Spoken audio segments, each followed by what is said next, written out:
Today is Tuesday, September 18th, 2018.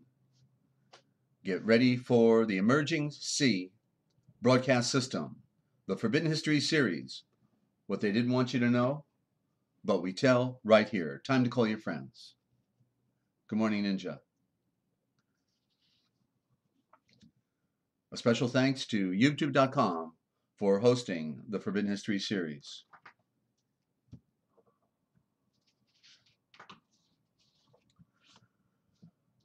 We now interrupt your normally scheduled programming to bring you this very important deprogramming program. Please note that the following views and the opinions expressed in this program are not necessarily the views nor the opinions of the Master Force Group, YouTube.com, Free America Radio Network, our sponsors, our partners, and MFG is a private society. Nothing here is ever to be construed as medical, nor hate, nor legal advice. And listen to the Forbidden History prime time 7 days a week right here on the realpublicradio.net, because hidden beneath the sands of time lies the greatest of all mysteries. It's the Forbidden History. Unearth for yourself the secret truths that lie hidden just beneath the surface below our feet.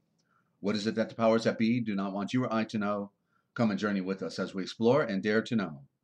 Because it's all right here, coming your way, ladies and gentlemen. It's what they did want you to know that we tell right here. You did call your friends? Oh, get on that phone right now. You still have time.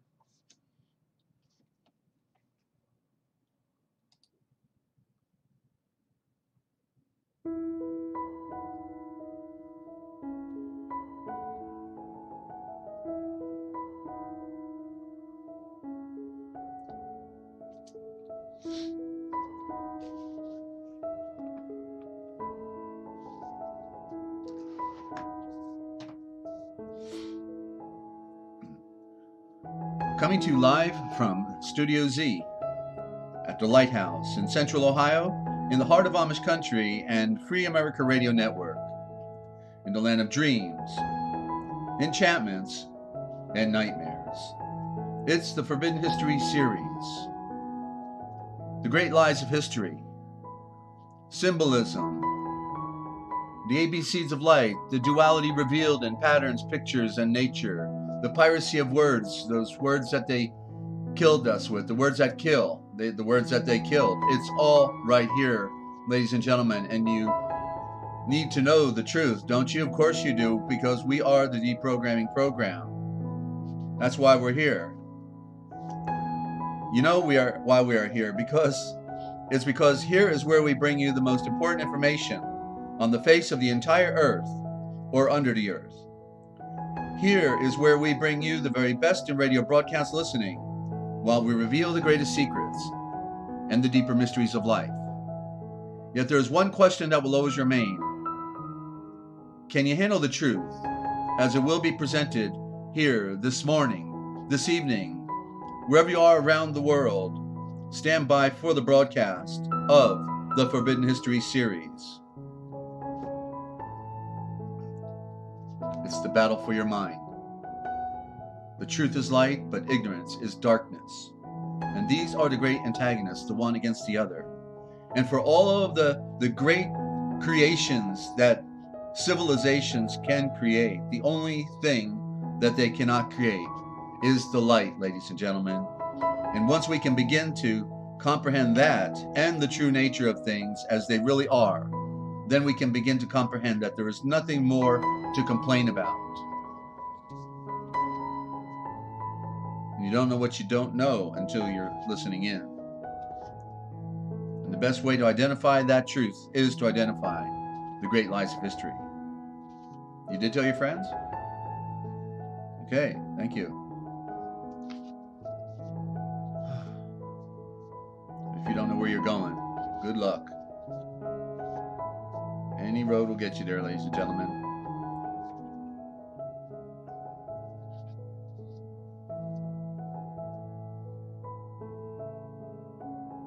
But we are on the road of exact knowing. And that's right here. And welcome to the broadcast, ladies and gentlemen. I'm your host, Desert Owl, a bird who sees in the night. And I see too much. I'd love to be able to take that blue pill and just forget everything, but once you've taken the red pill, like they said, there's no going back. that classic, The Matrix, you know. So we just got to learn to deal with it. And you know, we didn't ask to be here. Some people, you know, have this notion of, okay, well, don't you remember we volunteered to be here? No, I don't remember volunteering to be here. Do you actually? I don't. And I was put here. Nobody asked me, you know, my opinion. Did I want to be here or not? I just ended up here somehow, and now I've got to learn how to deal with it. And, you know, just like we cried when we came into the world, a lot of people are going to be crying when they're leaving this world, crying because they have no idea of who they really are in nature, in this cosmos. They think there's some kind of amoeba or some animal that is supposed to just derive its you know, functions of eating and sleeping and eating and sleeping and eating, you know, and having a party and all of these things, and never figured out that we're of a higher order. We are from out of this world, actually, from out of this world, from the beyond, someplace where we can't even begin to imagine, cannot begin to imagine, because it is so much greater. It is so much more profound. And yeah, by the way, I just want to mention also a special thanks to all of the listeners of the Forbidden History series here.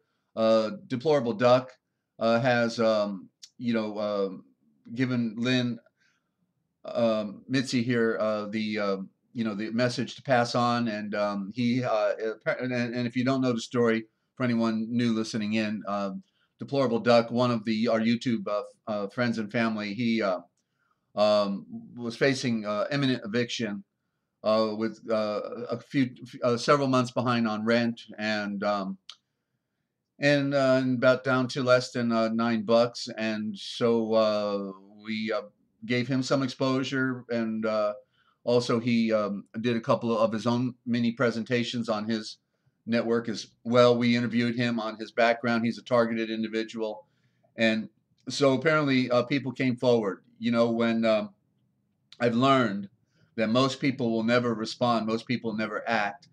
He got a response, and apparently one out of Scandinavia as well, with a big offer of help to help him make sure all of his bills are covered for whatever is not, you know. So a miracle really happened. It's our collective prayers. Certainly, we want to thank the Great Father above for that. Okay, so he says he's thanking the Father above for the light that shines on him, and thanks to all the friends and family here at the Forbidden History series. So way to go, crew, okay, because we're trying to make it a better world as much as we can, and that's not easy to do. Good morning, Mew Mew. Good to have you from south of the border, and Rebecca out there in, I believe it's Oregon, on the left coast, and Sun Dog. Great to have you, Shannon. Okay, hadn't seen you in a while, and we're you know, we're in such tough times. I can't get over it. I imagine Shannon, you've got a bunch of rain out there. I can only imagine with this hurricane that is blowing through. The horror of Cain. There's the word Cain. Did you ever notice the word? The horror of Cain is the hurricane. Nobody, you never thought about that, did you? But there it is, right in the word. The horror of Cain. Yeah, you know, he wanted to beat his brother over the head, and now they're using the hurricane to, you know, strategically destroy the East Coast by predicting 7 days in advance that it was going to stall out as soon as it got to the coast. Well, gee, that's an interesting prediction, since hurricanes never stalled out when they got to the coast, virtually always just kept rolling on inland, you know. But now they know that it's going to stall out on, well, that's good. Good to hear that. But, you know, so, and then we got the super, I think it's the biggest typhoon / hurricane in history in, you know, in the Pacific, that just hit Hong Kong and China and the Philippines, and literally, had tore the windows right off of the skyscrapers, sucked them right out, you know. And okay, Ninja, what are you laughing about? Okay, I don't know, I don't get it. You know, I'm gonna keep rolling now. That's okay. Glad you found something humorous there. And so the floods, you know, the terror that is happening, you know, it's the trauma. You know, this world is suffering. And good morning, Sandra. From down under. This world is suffering so big, ladies and gentlemen. It's only going to get worse. Okay, You got to figure it out. It's only going to get worse. And the best thing that we can ever do, the only thing we've got left, the only thing we ever had to begin with, is our true connection with the one who made all things. From the light, through the light of the sun, all creation came. Okay, it's the great mystery. It is the great mystery, and the sun is the great symbol, the logo, and we have to identify with that light, with what that picture means. That everything is okay when you have made your peace and have surrendered to the great spirit of life and light. Then and I'm gonna read. Gee, where was that read? Was it in Psalms? That was a profound. Well, yeah, that was a profound read. I'm going to read that one right now, actually, because that was so profound. I read. Well, I'm in Proverbs. I read it every day, you know, and this is beautiful, right on cue. Thank you, Father above. But certainly create life for the people, you know, in these areas. But I don't recommend giving money to the Red Cross, okay, because that is the Knights Templars, and they steal all the money. They did it to the victims of Oklahoma. They did it to the victims in New York City and 9/11. They steal all the money, all the donations that are directed specifically to certain people. And good morning, Sunfire out there in UK. Great to have you. So realize that you need to know the charity that you give to, or give directly. Find somebody you can help directly and give it to them, you know. But don't give it to these agencies with, you know, secret handshake members, you know. You gotta know this stuff. So I don't give to any charity that I don't know who, what, where they are. So I give more directly to people in need. But anyway, this was a profound read, talking about the destruction that occurs. You know, how long will you fool? This is Proverbs, and I've got a long way to go here today. Proverbs, what is this? Chapter 1, verse 22. Okay. How long will you foolish love folly, and the scorners delight in your scorn, and you ignorant hate to be taught? Come, turn and examine my proof, for I pour out my spirit for you. For you I will teach my ideas. Though I cry, you will never attend. Though I stretch out my hand, none will grab hold of it. My counsels you treat with neglect, and you will not accept my reproofs. So when you are in grief, I will laugh, will smile when your terror arrives, when destruction comes on like a tempest, and your sorrow sweeps on like a storm, and your trouble and anguish have come. If you call me, I will not reply. You will seek me, but then never will you find me. In return for your hating instruction and refusing to reverence the Yahweh, the great Father, Mother, the great Spirit, you did not desire my advice, and you flung away all of my reproofs. So eat the fruit of your conduct. Be satisfied with your own plans, for the tricks of the cunning will kill them. That's right, that's those Freemasons. The tricks of the cunning will kill them, and deceptions of idiots will destroy them as well. But my hearers, those who listen to me, in safety they will dwell, and rest assured without fear of any distress. Okay? That's beautiful to know that you can know that you have a relationship with the one who made all things. And it is in truth, and it is not a part of any lie, ladies and gentlemen. And that's the thing about this religion today, you know, all of them following the false teachings, the illusions, the priesthood. What the priesthood? We only have one priest, and that's Yeshua, the high priest, after the order of Malach Eshadek, the royal messenger of the royal eye, the royal messenger of the royal eye. In the prime symbol is the logo. It is the sun, and of the great edicts. The great edict, okay, came down bringing truth, and then priesthood took it over. So I want to show. Oh, and by the way, talking about the light, you know, it's really interesting how they trick us. Okay, here's a great lie of history for you. Here's a great lie, right? In China, you know, they have a river, a big river, okay, and they call it the Yellow River. You know, did you ever, like, I'm sure you've heard of it before. Most everybody has on a documentary somewhere. And so, yeah, that's right. Melchizedek is Shem. Thank you, Lynn, the son of Noah.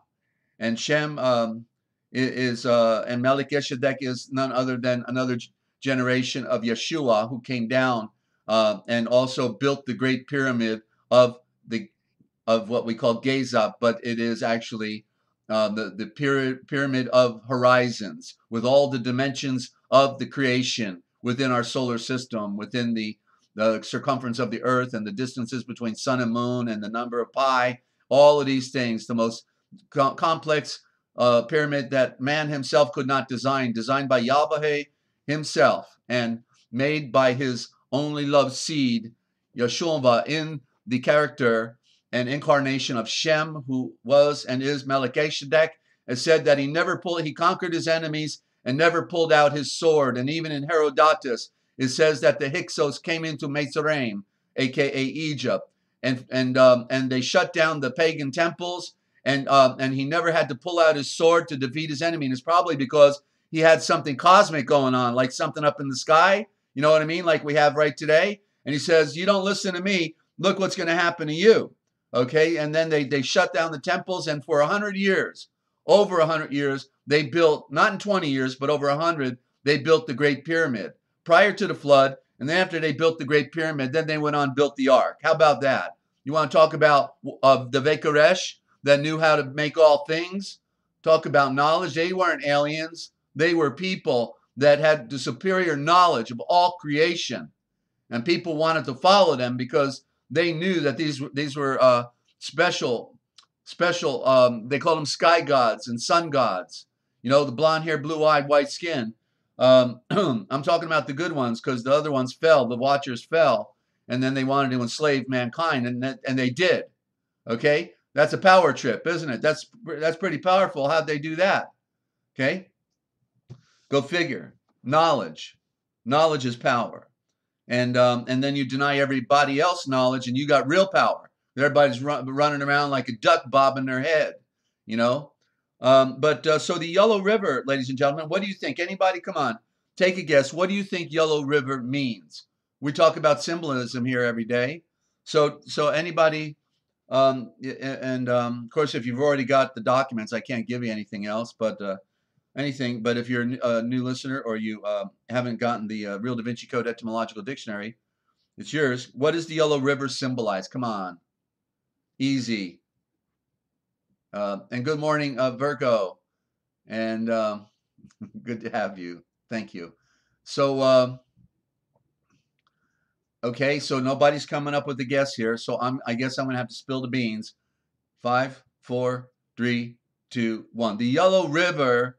They don't want to tell us the real name of the river. Just like, you know, in the our scriptures, they give us the code word heaven. But what does that mean? You know, is it the sky? Is it the cosmos? Is it the sun? Right? Okay. So Yellow River is actually, it should be the river of light, the river of the sun. You see, just like the atom, the great atom called Eden. And it said, out of the atom, out of Eden, flowed a river. Well, what kind of river was it? A river of light. And then it parted into 4 directions. There's your 4 directions: north, south, east, and west. And the river of light flows into the entire planet. You see, and everybody's down here looking for Eden, because there was another garden outside of Eden, and that's where he took Adam and placed him outside into the garden, and that's the earth. You see, but people can't see these things anymore because the scriptures have been so corrupted. Okay, the Yellow River, the river of light, the river of the sun, and because, I mean, it sounds pretty putrid to think a river would be yellow, right? I mean, yeah, give me a break. So that's how they trick us. That's how they played the word trick. It's almost there. It's close, but not good enough. Okay. All right. And so I want to give you an example of the word trickery some more. Okay. They're full of those tricks. Let me get a little more light here. If you want to go to your scriptures, I'm in Jeremiah, and I'm in chapter 48, and as all the words mean something, okay, then it is a code, and just like Jacob means seed of light, just like Avraham means the breath of the many, um, they all have a meaning. Gavriel means the giver of light. Okay, I'm sorry, you can't hear me. Okay, so you're having an audio problem. Is that what you mean?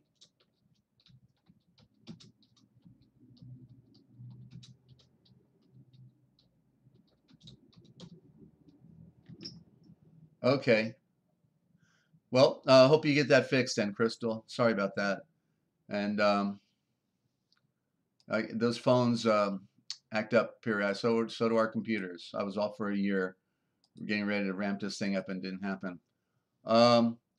So anyway, so I'm going to show you how the code works, because you got to see and read it for yourself. Okay, we got audio seems to be working for everyone. It's just having a problem with Crystal. So in chapter 48 of Jeremiah, and I'm in Farrar Fenton, of course, and this is what Yahweh, who is the great Elohim of the only true stars, breathes. And I'm going to show you the code for the only true stars. Let me find it. I had it here for a word presentation today. Okay. Okay, here we go. So when you hear Lord of hosts, okay, Lord is Yahweh, who is mispronounced as Yahweh. But the question is, who are the hosts? Who are the host? And the host is a code. Okay, the host is the code. And it is the word. The H is the for the breath, and then the O is the only true. It's the true, and then stars. Okay, and so it's the only true stars. And who are the only true stars? Well, it's in Israel. It was the people of Israel. They were the only true stars. They were the ones who were supposed to shine in the darkness of this world as lights. That's Asia Minor, the light of Asia. But they didn't live up to it and were annihilated.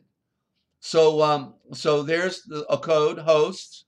Lord is a code, because in English it means our mother who gave us our bread. Okay, and that is by implication is India, and we see it through the secret society of the Eastern Star, the Rainbow Girls and all that stuff, you know. So we got to read the code if we want to get the picture, ladies and gentlemen. That's all there is to it. And so in chapter 48, I've got to give this example because it was so powerful when I saw it, because basically it's at the end of Jeremiah, and Israel is being condemned completely, and so it starts out, this is what Yahweh of the who is the great Elohim of the only true star breathes, the great Elohim of Israel to Moab. Moab is Moab, M-O-A-V. The B is a corruption. It's a code. Number 13, split it apart. It's a number 13. And so it's Moab. And so what you have with Moab is the mother star. You see? So he's using Moab as a reference, but it's not in reference to Moab directly. Okay? And there's an answer to this as well, because the example goes back into that duality thing again. Because who do you remember who came out of Moab? Moab, M-O-A-B, M-O-A-V. It was Ruth. Remember, Ruth was a priestess of Moloch. Okay, and she comes back. She decides she's going to be loyal to her mother-in-law and adopt to the culture of Israel. And okay, and so she represents a mother star. Ruth ends up giving birth to marries Boaz, and they give son. Is it Obed? I think it's Obed. Okay, and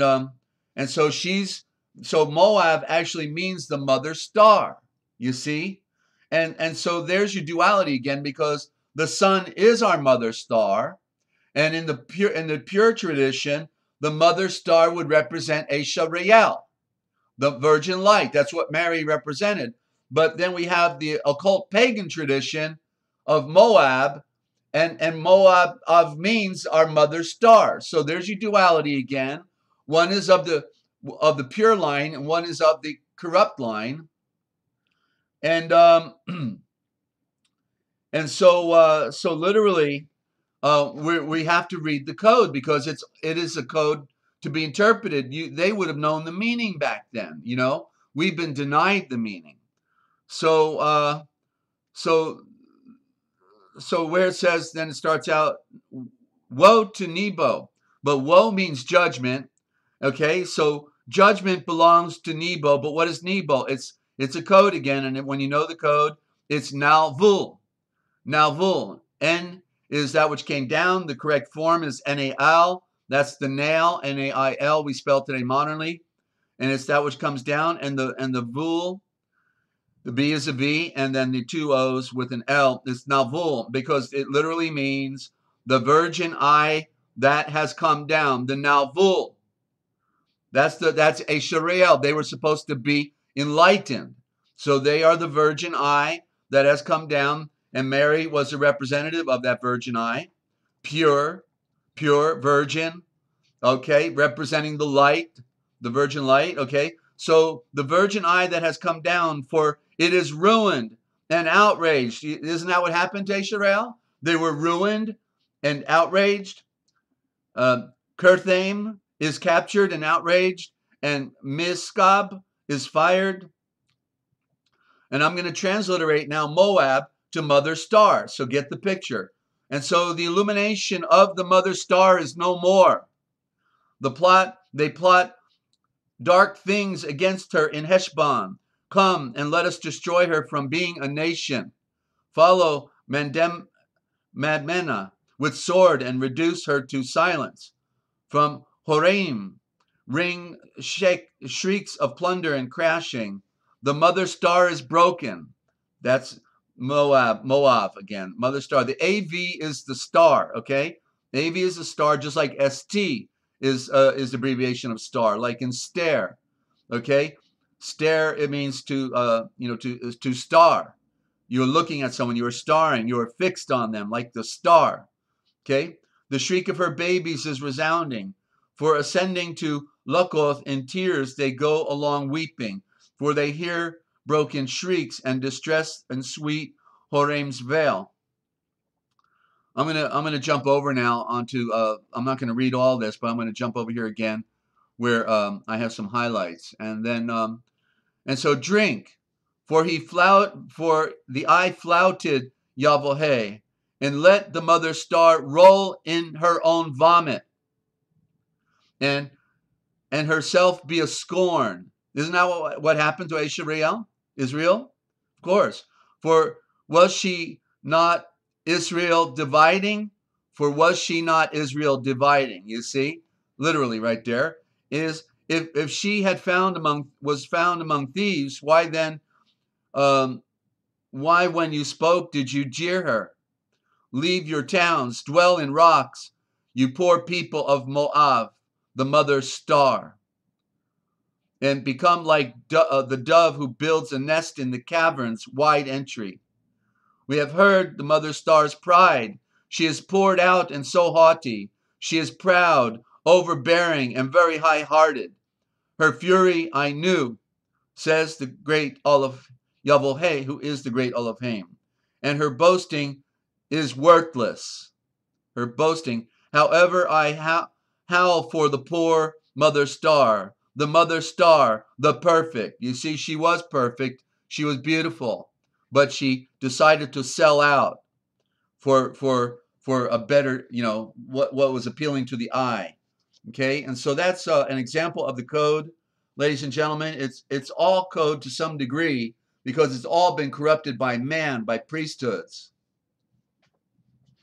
It's such a tragedy, but the good news is Yeshua is the revealer.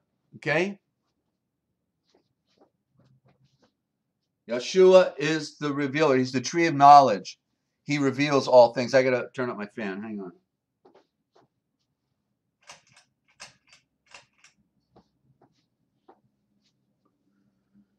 All right, I want to welcome any new listeners, and we go down trails where nobody else is going, and try to make lemonade, sweet lemonade, out of the lemons they have given us, and it's not an easy trail. I've gone down a trail of 40 years in the wilderness, literally since I climbed a mountain in Central California 40 years ago, and my life changed when I came off the mountain. I could see words. That was the main thing that I could see. And then I ended up with 60 different translations of the scriptures, plus all the lost writings I could find. And okay, so different. It was hard to follow the corruption. Right, absolutely, Ninja. And another reason everybody needs to get Farrar-Fenton. Everybody needs a copy of Farrar-Fenton. I mean, if you love the truth, then certainly you would want the best possible version you can get. I have the potential to take Lamsa and Fenton, as well as about 20 other versions that some have unique findings in them that are not in the others. That's the thing about comparing all the translations. But I literally am right now capable, with the original thought, the anointing of the Father, and knowing the Indo-Germanic mother tongue, the Aramaic that precedes the Hebrew and Greek by 5,000 years, going back to when the Gnosis was breathed into Hadam. I literally right now am able to do the most powerful transliteration of our scriptures if we have any time left, and we do need support. That's the irony, is we consider being a part of the Master Force group, ladies and gentlemen. If you'd like to be a part of the Master Force group, then if you just made a monthly donation to the project, it's called We Are All Doing Time. We Are All Doing Time is the ministry for this project. And we want to publish the Book of Wisdom. It's already been translated for those in prison, and then just continue to publish the works as we go. The Book of Wisdom is the greatest book of wisdom ever.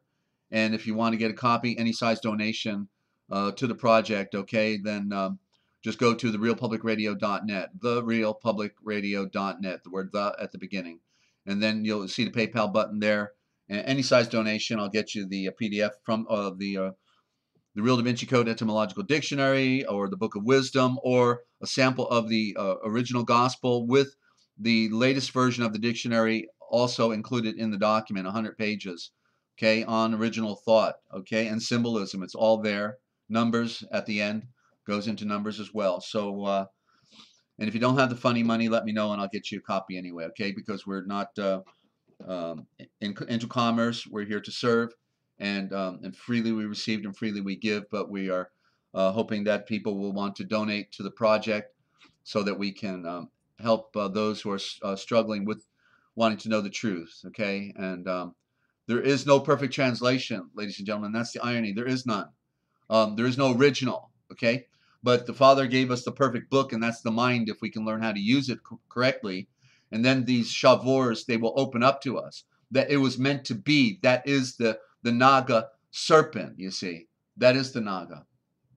And so there's good news, okay, in the saga of the corruption and of the lies and deceptions that have been thrown upon us. There's good news, okay? Because there's nothing hidden that will not be revealed or cannot be revealed. There's nothing unknown that cannot be known. Okay? Excuse me. And so here we go. We're in the oh, and I forgot the Nag Hammadi. Before I do these, I got my self turned around. I always want to do the Nag Hammadi first. Just a little scripture out of the book that's been condemned by modern man because they buy into the lie. They'd rather repeat and parrot somebody's false narrative than to investigate something for themselves. And even if they did, they probably couldn't figure it out because the scheme is so great on deceiving us. Just like the Dead Sea Scrolls, you know, the only thing they're not going to tell you with the Dead Sea Scrolls is that they were the true ones. They were the true seed of light, sons of the sun, who are waiting for the Mashiach to come. And after Yeshua fasted for 40 days in the wilderness and nearly starved to death and was found by his royal family and nurtured and nourished back to sustenance, then the first place he went to was Qumran and to the Essene to visit them, because they had been preparing themselves all their lives and were the keepers of the treasures of the writings. And then after that, then he went and hung out with the boys in Galilee, you know, because even though there were people who were totally devoted and good to go to transcend this world, it had to be the message that would also reach the common people. And that was the greatest challenge, you know, that confronted him. Well, not a challenge really for him, but you know what I mean, for the people. They were still trying to figure him out. What's he talking about? Man, this Aramaic, you know, he said it means this, it means that, it means this. What was he talking? I don't get it, you know, because the word was fluid, and that's what we're talking about with symbols.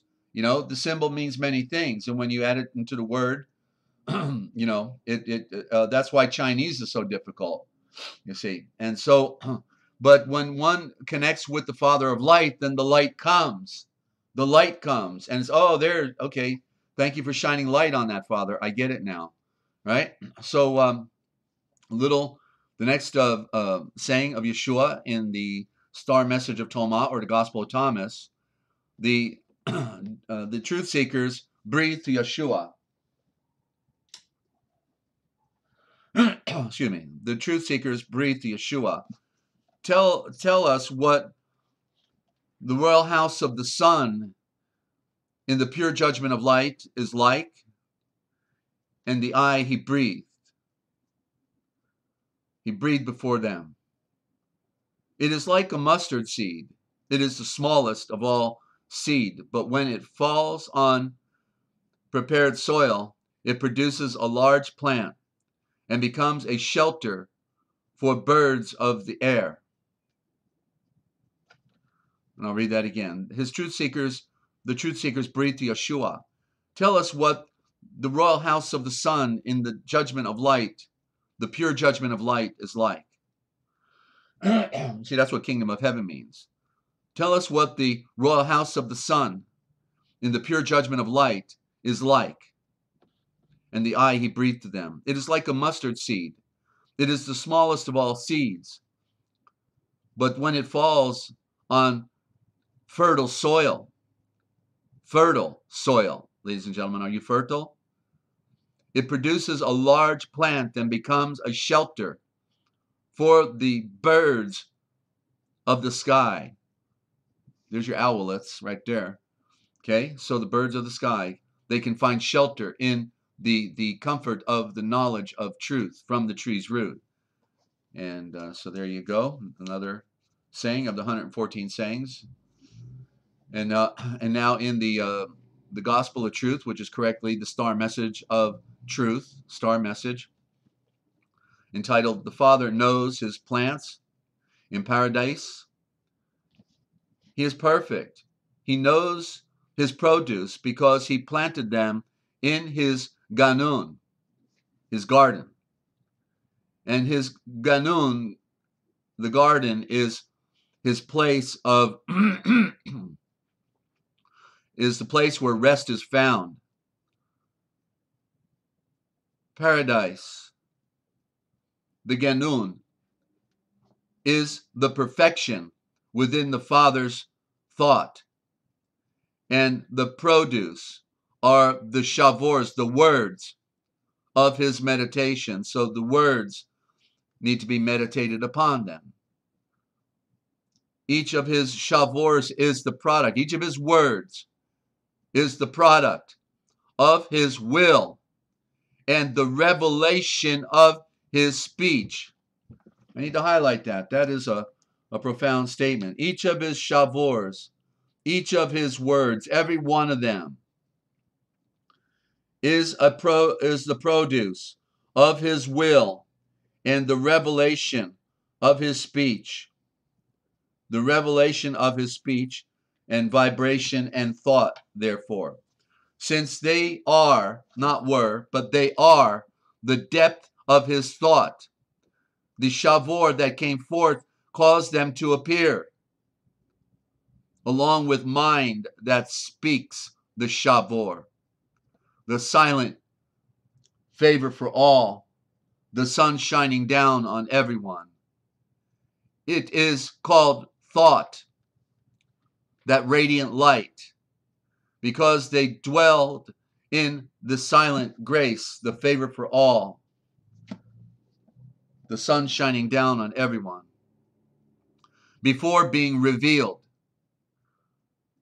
As he said, the works were finished from the beginning, before being revealed. That's why A.58 could not receive it. But a few. So it happened that the shavor came forth when it was pleasing to the will of him who willed it. The Father is at rest. Excuse me. The Father is at rest in his will. Nothing happens without his pleasure. Nothing happens without the great Father's will. And his will is incomprehensible. His will is his footprint. But none can fully comprehend him, nor does the eye exist so that they might be able to examine him in order to grasp him. Rather, when he wills, what he wills is this.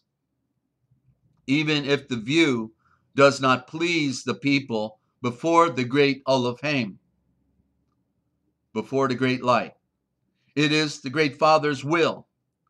For the eye, he knows the beginning and the end of all things, and at their end he will greet them. He is the author and the finisher. You can have confidence that he called you out. Why would he call you out if he could not finish you? His work, because you are his work.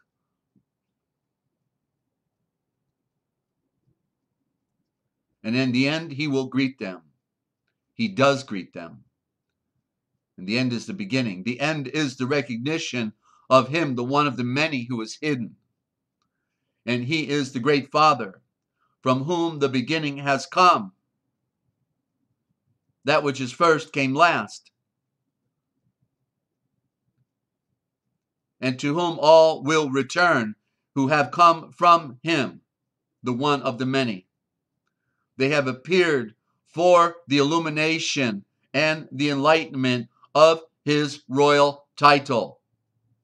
They have appeared for the illumination and the enlightenment and the pronunciation, we should add, of his royal title, his name. Is that not profound, ladies and gentlemen? And this is what they hid from us. And it's absolutely, it's an inspiring treasure. You know, it's so deep. These waters are deep in comparison to our received scriptures, which were filtered, and therefore we never really get the picture the way we should. Okay, now we're in the Dictionary of All Scriptures and Myths, and I'm back at the beginning of the alphabet, and A for Alva, not Alpha, but Alva, the white star. That's what Alva means.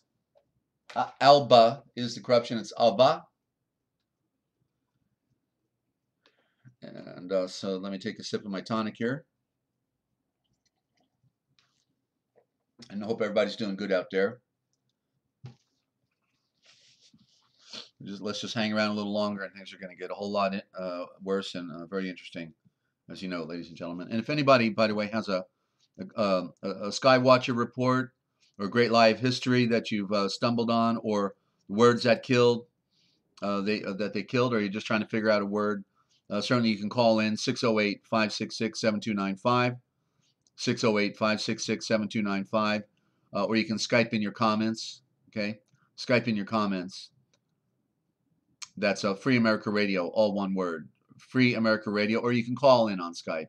Free America Radio. We've already tested it now, thanks to Duck, and we found out we are good to go for Skype and for broadcasting.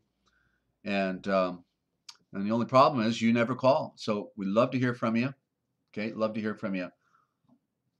And maybe Sunfire out there in UK will call us one day, and he's doing great videos every day, and obviously he's been captured by what's happening up there, and just basically all of us, and yeah, it's not pretty, is it? It's about disgusting. I don't know who was today that had a really bad. Oh, that was The End Is Here.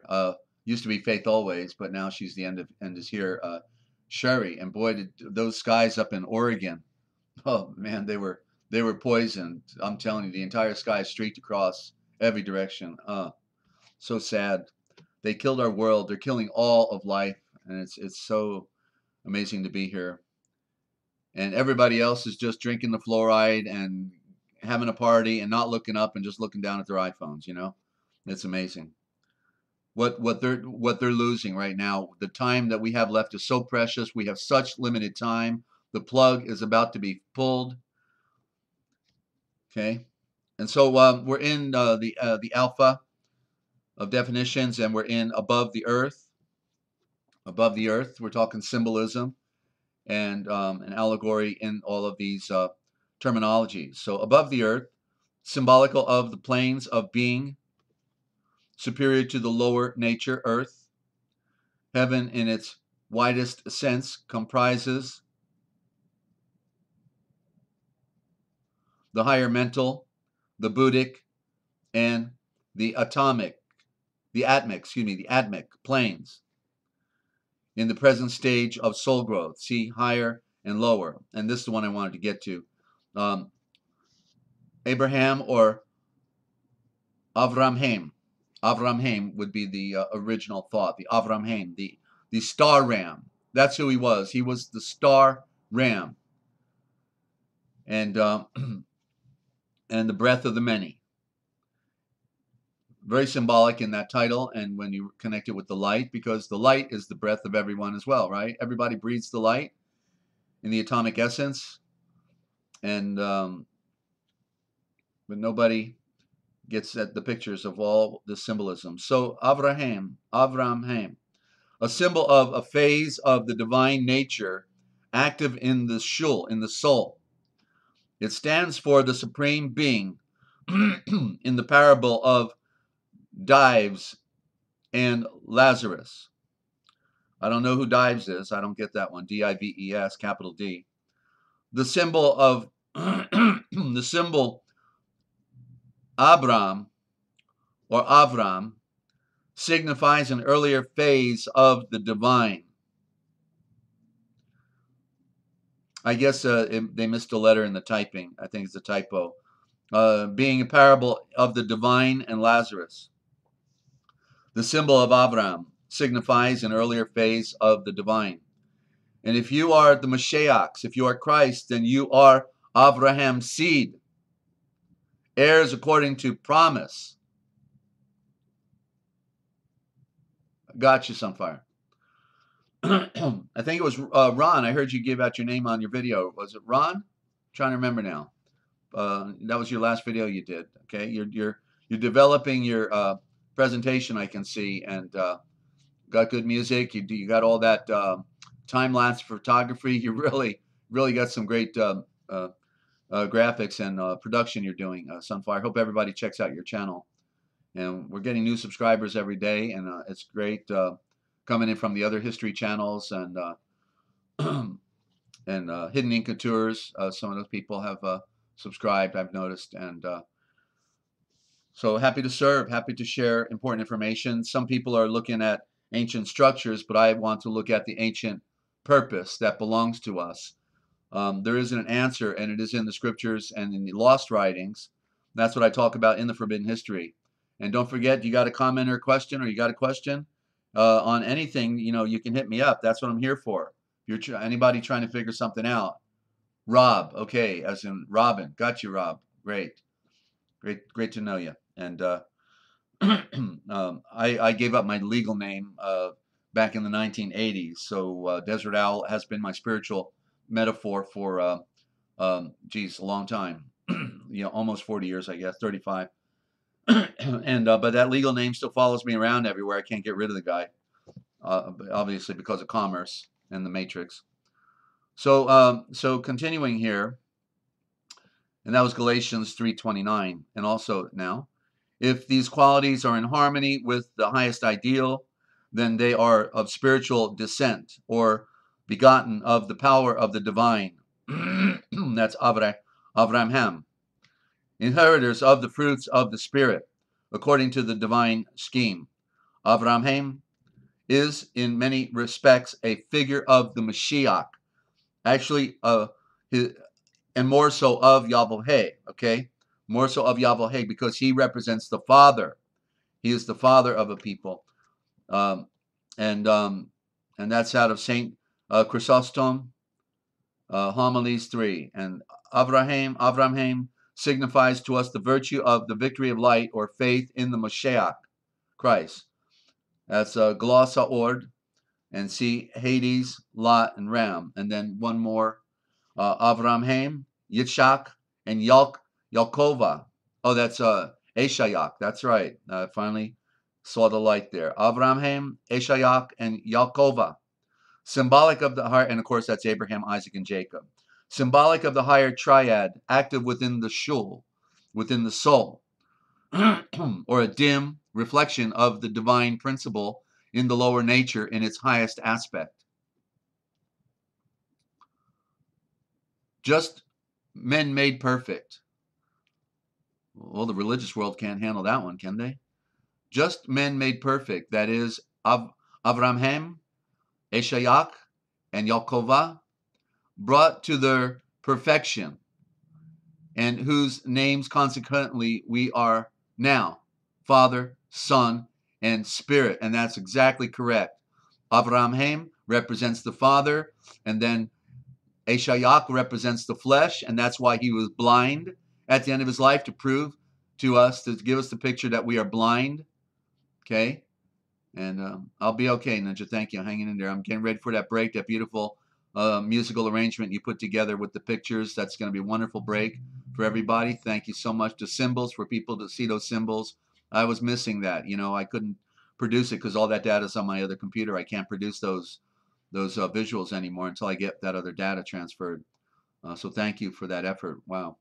So the Father, and then the Spirit, the Great Spirit, is represented in Yaakova, the seed of light. Seed of light. And that is from John Ward, Zion's Works, Volume 5, page 271. Avraham, Eshayak, and Yaakova are types of the divine life in man, manifesting itself in the spirit, in the comprehension, and in the body, respectively. For this is only another way of breathing, that they are the spirit, the sphere of the victory of light, the sphere of the victory of light, of sonship, of service. For sonship, ship isn't really the right word, it's that they got us on the good ship lollipop again. The ship, or the slavery ship, actually it's the slavery ship, right? So the son estate is the bringing of the divine life into our comprehension, and service is bringing it into our outward and bodily acts. And this cannot be done at once, but by degrees and successively. The son estate is come when the things which are in the sphere, the spirit, are in the comprehension as well. Knowledge, ladies and gentlemen, knowing that you know, that's your foundation, that's your rock that you stand upon, that allows you to conquer the self and the serpent of the flesh and put it under your feet and be transformed into the light that says, Lazar, come forth, come from the grave, rise. No longer a servant, no longer a slave, but now an adopted seed, a star up in the cosmos. Service is come when the things which have been in the comprehension are seen in the body, and is the same elect. Oh, I'm wrong line there. When it's seen in the body and wrought outwardly. Each of these then is the same elect sphere, spirit, only seen at different stages of its development and taking at each stage a different form, by which the same one sphere, spirit, may show itself in the sevenfold variety. The title, or the same sphere, spirit of Yavohe, who is the great Elohim, shows variously through the different mental atmospheres which are finished by the successive stages of man's development. And Jukes, the types of Genesis, page 251.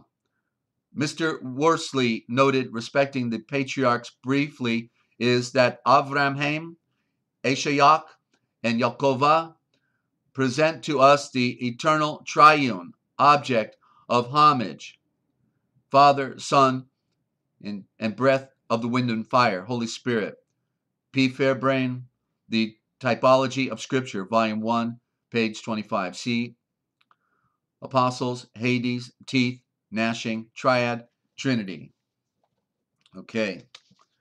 And then when we pick it up in A next time, it will be Abaraxis, the sacred name. I'm not sure what that Abaraxis is, actually. So I'll be looking forward to that.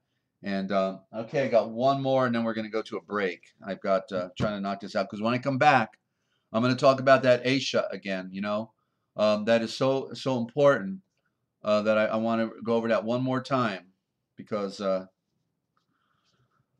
how we have been tricked. Okay, we've got to go over that one more time. How we have been tricked, and Aisha is the correct word for is. And it's not Israel, it's Eshareel, and it's not Isaac, it is Eshayach. You know, it's not Ishmael, it's Eshamael. Okay, it all starts with the letter A. It's all about the A. That was my vision that I had, you know, a long time ago. There was A, so I'll be talking about that. Let me just,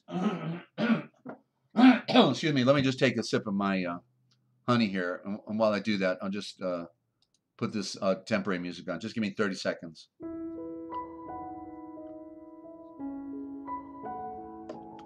Little C60 on top of that really helps as well.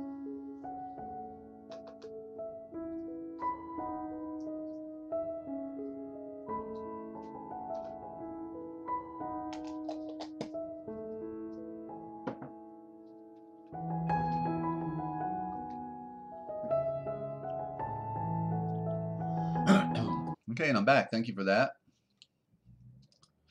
And right, we're in the Dictionary of Symbols by Surlot from the Philosophical Library. We go through every other day with the other encyclopedia on symbols. And that's correct, ladies and gentlemen. I am a glutton for punishment. I read dictionaries, okay? I read dictionaries on symbols, on law, on words, lexicons, and that's where we really find the law of the con right there, lexicon and the law of the con.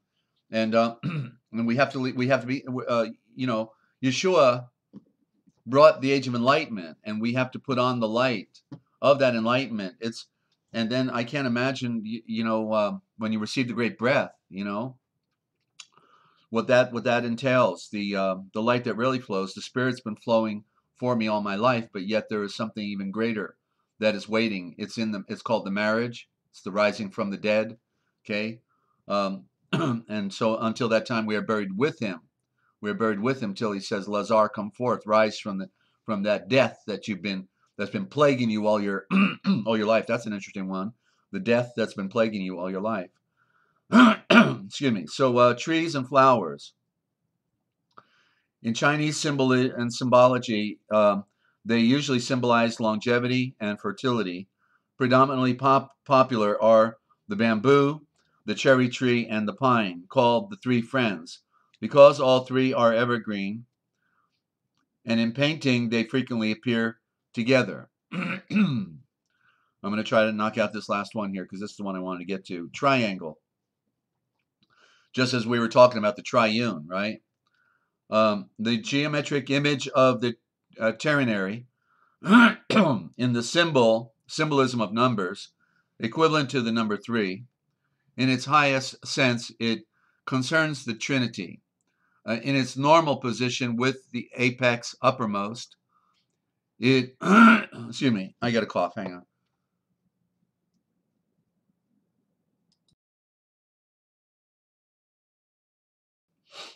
All right.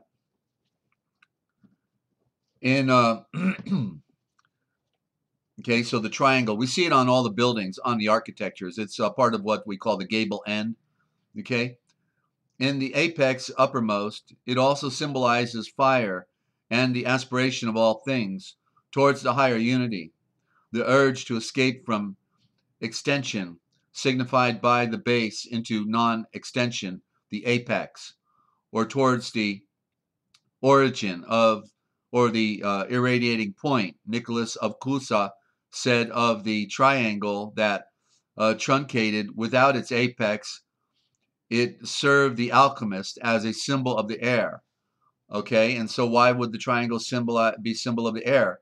Because the number 3, are the symbol of sun, earth, and moon. And they're of the air, right? And so that's the the connection there. Okay, so inverted with the apex pointing down, the pyramid pointing down, that symbolizes water. Okay, that's the V. That's the also known as the Virgin, right? The V, and the softer representing the woman as well in that sense. And inverted, but with the tip cut off, it symbolizes the earth. So with the point cut off, and very symbolic as well, and that was the pyramid, of course, but it was pointing up in the Giza pyramid, which is the pyramid of all horizons.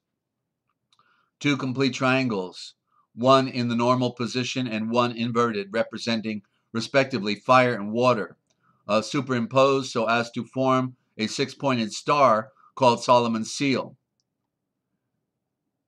Interesting.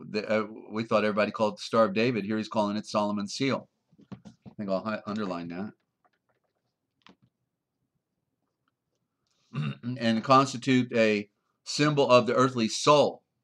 A triangle surmounted by horns was the Carthaginian symbol of the Tanit, or the Tanith.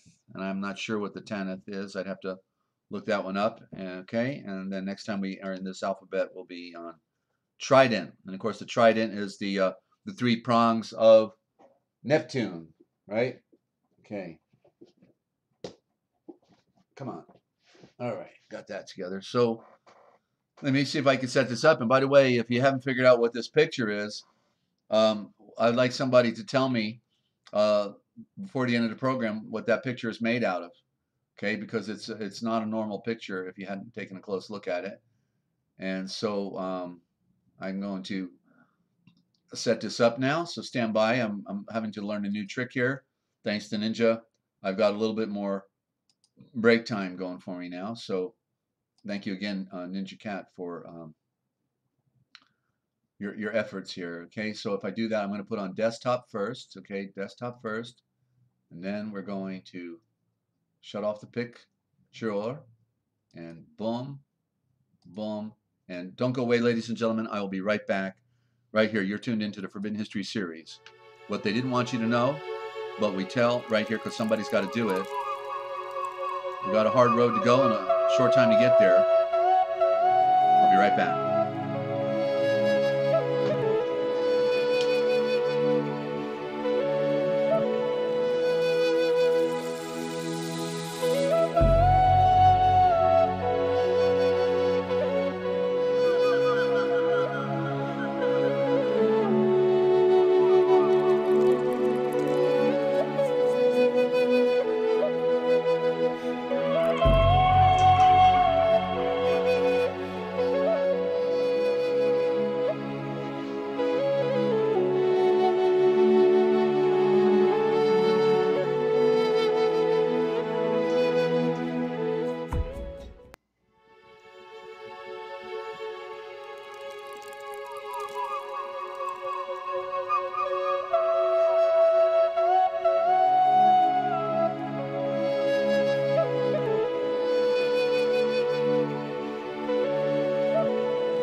And welcome back, ladies and gentlemen. And you see that was just perfect timing, Ninja.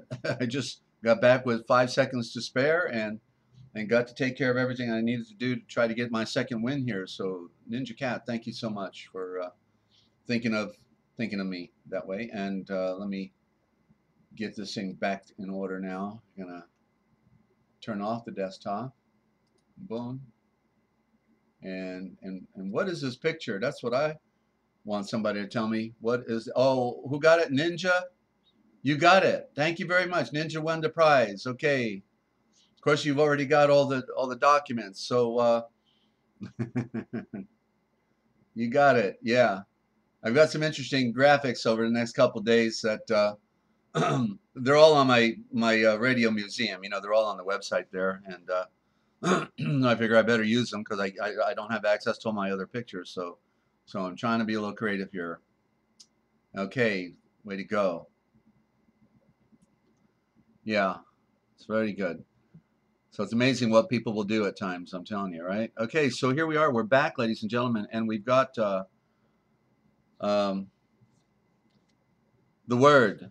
It's in the Word, okay? What's in the Word? Everything is in the Word. Everything.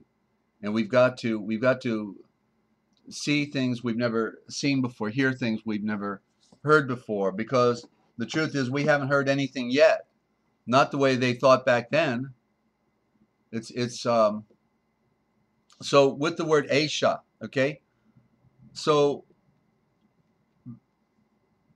the basically I'm trying to figure out how to lead into this, right? Okay, so right around 18 years ago, 17 years ago, somewhere in that area, I had a vision, and I was out in the woods in East Texas in a cabin, and I was with a friend who had 3 daughters, and one of them was in the cabin down below, and I walked into the cabin, and as I walked in, all of a sudden, and there was a little girl about 5 or 6 years old on the couch reading a child's book, and had it opened up, you know, sitting there facing me, and was pointing with the finger on the pages like they tried to read the words, right? And as I walked into the cabin, I just stopped, and I saw her there, and all of a sudden into my head came the words, "A long, long time ago there was A." And as soon as I heard those words in my head, then the little girl, while pointing at the pages of the book she was reading, she goes, "A long, long time ago there was A." And it was like, whoa, what just happened? You know, I heard something in my head, and then the little girl repeats what I just heard in my head out loud. And you know, she couldn't read, and she certainly, those were not the words in the book. I don't remember looking, but it didn't. No, those weren't the words in the book. It was a divine intervention here, and it was like that became a riddle. I was given a riddle by the Heavenly Father. A long, long time ago, there was A, and then 10 years later, when I lost my apartment in Georgia and ended up in Louisiana, staying with a radio listener, then in that process of reading 12 hours a day, the other half of the riddle came to me, and it was, a long, long time ago, there was an I. So the A had the letter N next to it, which means that which came down, and it becomes the word an. A long, long time ago, there was an I for the return. An I for the return. What does that mean? It means an eye to go back home, ladies and gentlemen, the ability to see so that we can go back home. An eye for the return. And so, but it started with the letter A, you see. For 10 years, I'm thinking a long, long time ago there was A, and the A kept popping up in all of these mysterious ways that just would literally getting my attention over and over and over, and I know that the Father was talking to me. And so what's the thing about the A? And then when I was in Louisiana, that's when I recognized for the first time that the word for I is not EYE. It is AY. You see with your A's. You see with your A's. That's how they pronounced it. Okay, it's the A. Why? Because it's like the carrot, right? We all know the carrot goes out and gets bigger and bigger, and it's like it creates the illusion of the eye vision, right? The eye vision going out bigger and bigger and bigger the farther it goes out. And that's the pyramid, that's the A. And it's a symbol of a star, it's a symbol of light. And, you know, when I was in the middle of a field one day, and I saw a bull was also in the middle of the field. When that bull was looking at me, it was just like, you know, I could see his eyes sparkling. You know, you don't forget the eye of a bull when he's looking at you and you're in the middle of a field. And you're wondering, how fast can I run to that fence and get over it, you know? I don't remember how I got out of that field, but I was scared to death at age 18.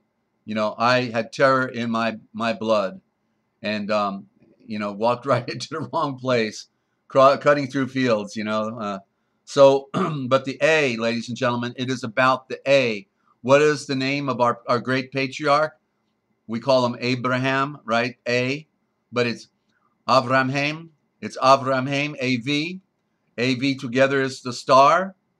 Okay, but it's also about the star creation, because the V coming down is dense matter. It's the cup. It's what's flowing, the water of life. And so, so it became the battle between the I, as we see here. I equals A. Oh, wrong one. Hang on. I equals A. Okay? I equals A, because that's how they did the switch out. Alrighty? They did a switch out, and that's why the letter I sounds like E-Y-E, but it's actually the blind. It's the blind, and the small I is symbolically the moon on top of the column. It's the round ball on top of the column, and so if you laid the stick down horizontally, then it would be like the moon rising over the horizon. Okay, it's occultic because it's the blind. Okay, you're not going to call in. You're going to wait for somebody else to call in. Okay, well, somebody might call in. That's fine. And so you got a wow moment there. Very good. That's very great. I'm getting them all the time. Okay, so let me see my notes here. Yeah, a long time ago there was A, and I for the return. So so Aisha then is and you know, the beauty is that the Holy Spirit, the great breath of the wind and fire, allowed to stay on the big map the word Aisha, right? And we never knew it. It actually was the very prime title of the family of Avraham, and also Aisha Real. You know, also Aisha Real. That's Aisha. That's where it comes from, that royal line. And literally, Aisha means the family. Well, it's the family name of the seed of light. You see, that's Aisha. So this is the royal family's title that is still on the map. And so Aisha means the royal A, or the royal woman, or the royal I. It is all of those things. It is an anagram. It reads the same way frontwards and backwards. Aisha, okay? And Asia Minor, Asia Minor, and of course the ASIA spelling, you can see it's a corruption. Asia, right? ASIA. ASIA. You see, you can see how they're playing word tricks, right? Asia, ASIA. That doesn't sound right, does it? You hear the SH in there, right? Aisha. Well, see the word trickery? Putting us under the spell with the spelling. There's an SH in there. There's no I. It's Aisha. The I became the H, the code. Switch out from the breath of life to the blind eye. Right there. They had to do it, because that's why people, when they say they try to learn English, it's the hardest thing to ever learn, because it doesn't make any sense. It doesn't follow the law of its own sounds with the symbol. You see, it's the absolute great occultic, okay?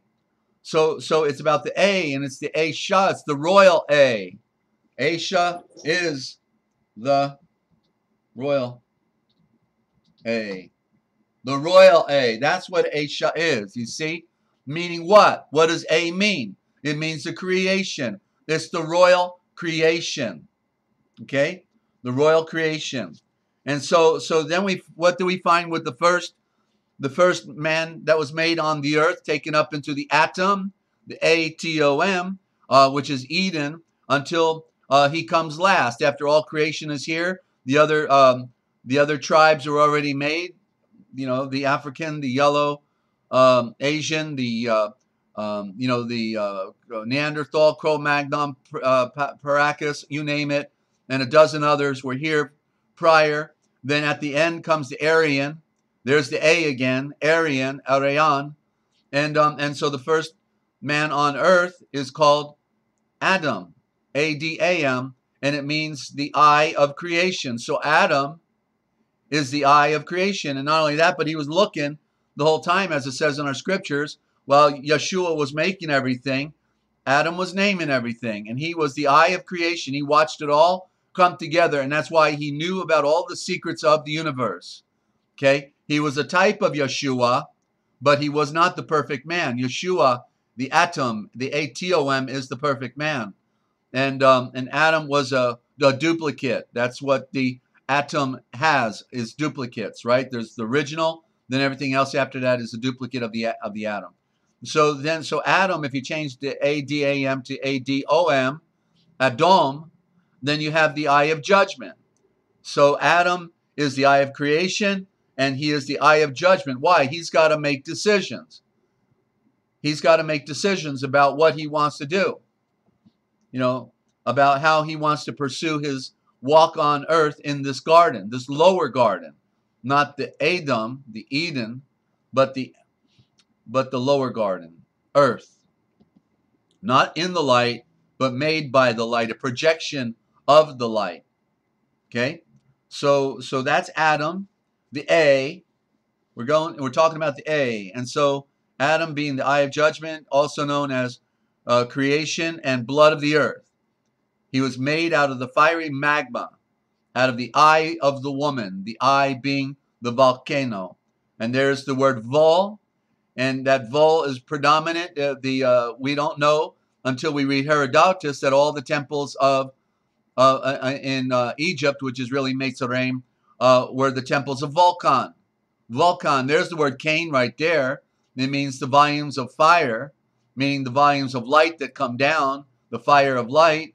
And so where people are calling the Great One Yahweh, it's Yahveh, Yahveh.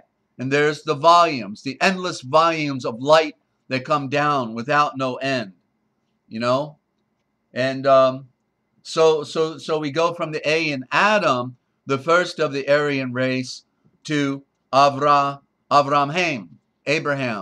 So first he was called Avram, which, if the A is silent, as the ancient tradition teaches, and that the A gave the power to the V, as in victory, the V, then it's the V-Ram. So he is the V-Ram, meaning what? The royal cup of creation. The V representing the cup of life, victory, virgin, virtue, volume. Okay, all of those things. So Abraham then is the royal A. It's the royal A. Avraham. And the word Ram is in there, you see, and that's what they took out. They abbreviated his word. It was first Abram, the meaning correctly, the star ram. The star ram is the sun, just like the sun is also the lion of Judah. Okay, it's all of these metaphors. It's not one thing, it is many things. And so Avram becomes Avraham, meaning the plural, the breath of continuance, the breath of creation, the breath of the many, right? And so we become the seed of Avraham by virtue of, and meaning the seed of light, that's what it implies, the seed of a star, by virtue of the story that we get through this tradition. How fortunate we are to know this story, ladies and gentlemen, have the promise of becoming stars, like the stars of heaven. of the cosmos. Okay, that's the royal A again. So when Avraham has his next, he's got 2 sons, right?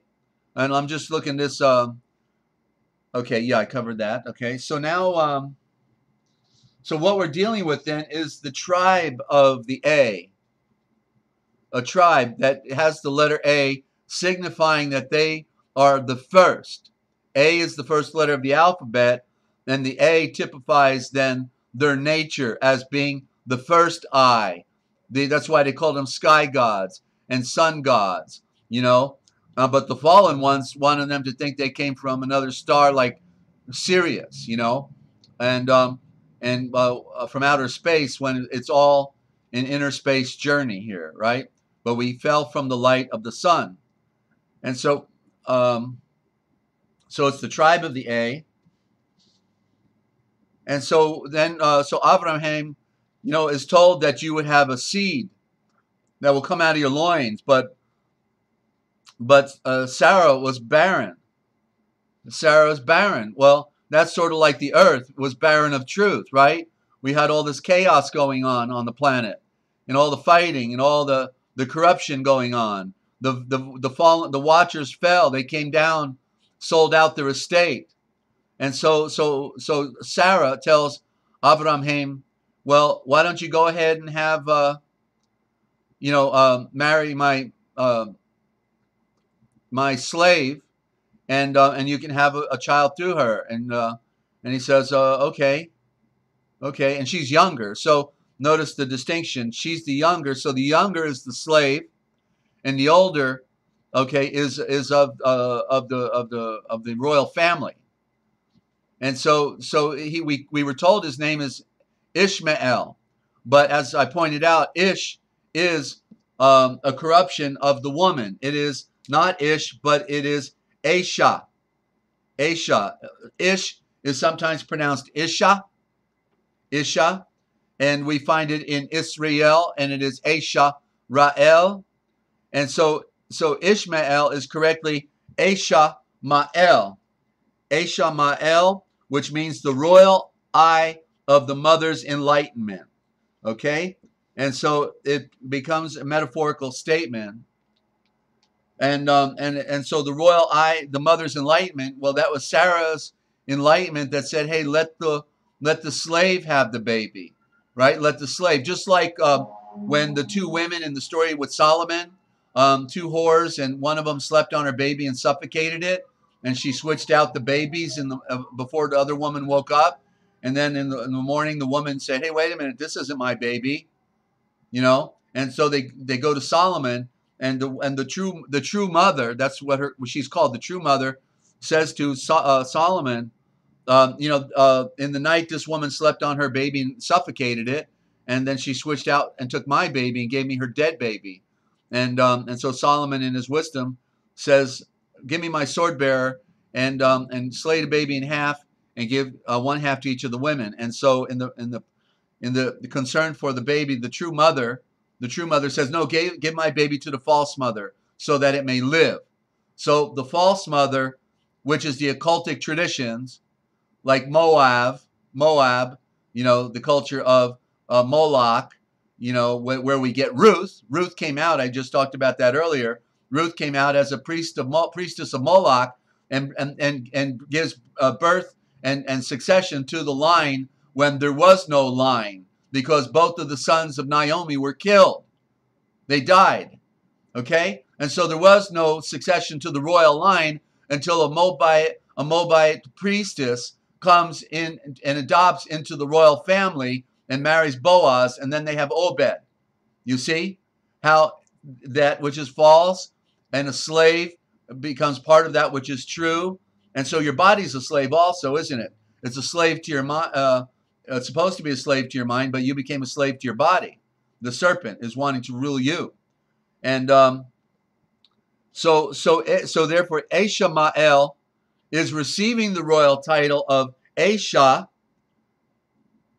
but yet Yahweh tells Avraham, said, no, you're not going to have, your seed will not be your heir will not be coming out through the slave, but through the one of promise.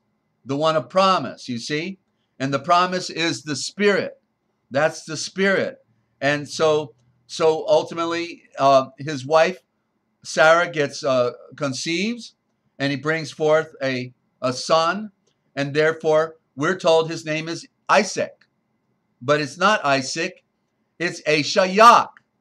A.58. And so because the first one was called Asia, it was a mistake, because he wasn't the one of promise. It was by the work of the flesh. And therefore it was not acceptable, because we cannot work our way into the royal house. We have to embrace the promise that we have a gift that is coming to us, a seed becoming the seed of light, the seed of Yeshua, the perfect creation. And so Isaac is A.58.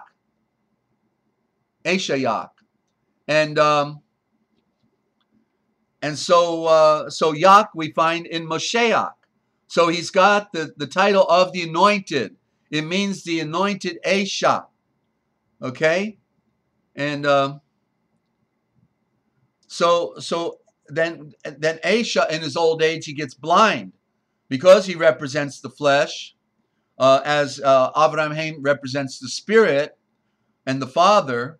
Abraham represents the father of the tribe. Ishaiah represents the flesh. So he's blind, and he has two sons. And his first son is not Esau. He's going to carry on the line of the royal A, and it is Asha. He's carrying down the royal A, and so Esau is Asha.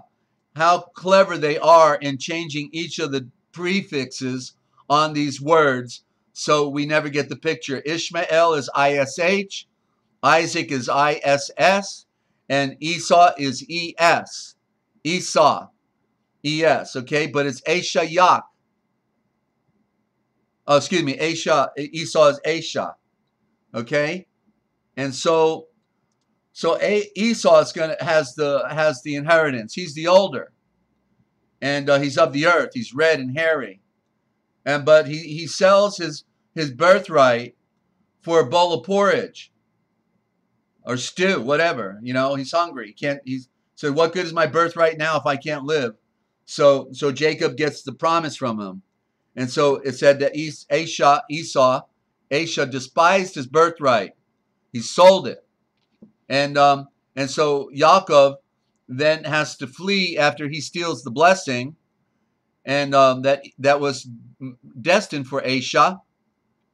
And so he flees for 20 years into Lebanon, Laban's land, and marries Leah and Rachel. And then he comes back. And he knows he's going to meet his brother, Asha.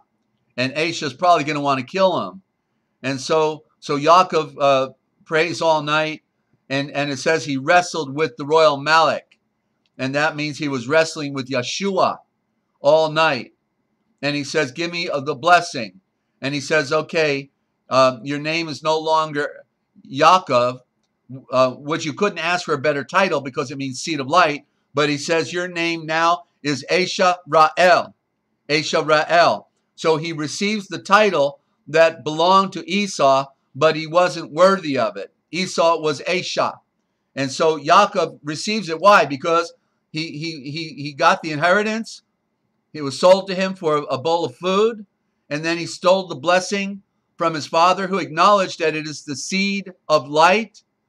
He said, your smell and your arms are like Esau, but yet it is the voice of Yaakov. So he admitted that is the voice of Yaakov. Okay? Meaning the seed of light. And so the seed of light steals back, takes back from the whore, from the slave, from the one that did not have the promise. You get the picture? And steals back. Like the story of Yeshua when he came to earth and stole the pearl. He stole the pearl of precious value, the pearl of great price. Okay? So Yaakov then receives the title of Asha Ra'el, and out of him come 12. 12. Okay, and they are called A.58. So you see how the line comes down, and yet only one of them was symbolic of Yeshua, and that was Volshaf, Joseph. And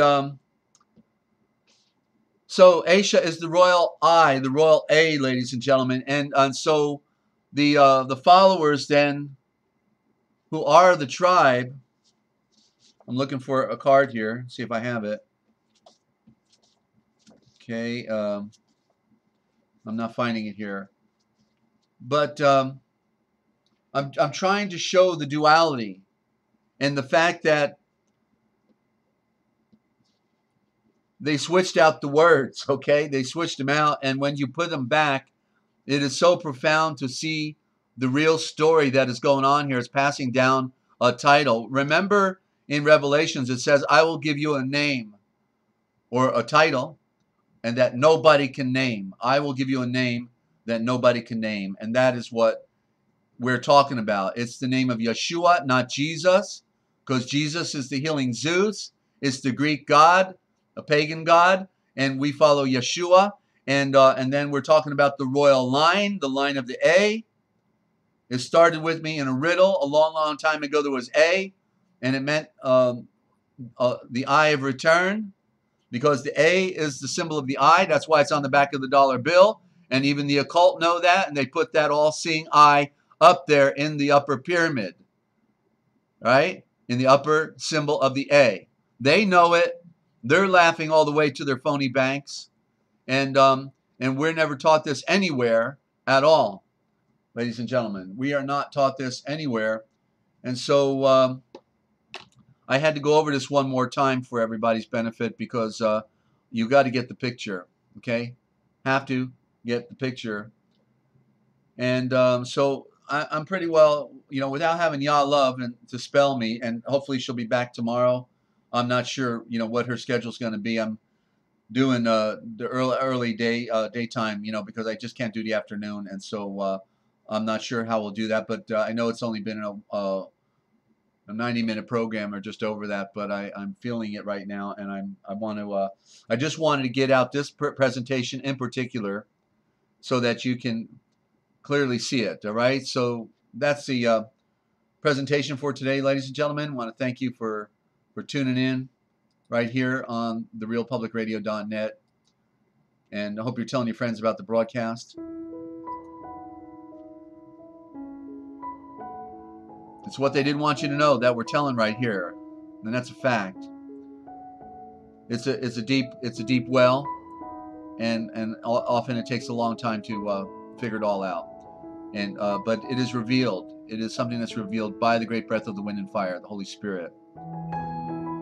I'm telling you that if you want to know the future and your past, you need to look forward to Forbidden History. It's all right here. Thank you, Lynn, for stopping by as well. And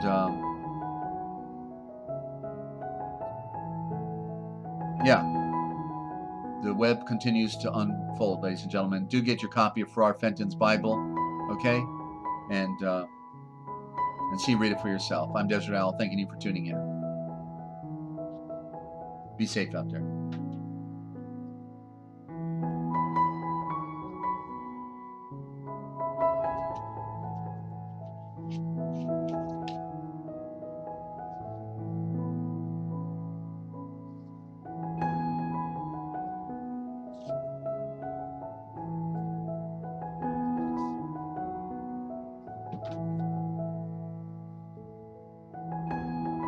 Ninja, I think you were calling me, weren't you? Give me a call. What was that revelation you had?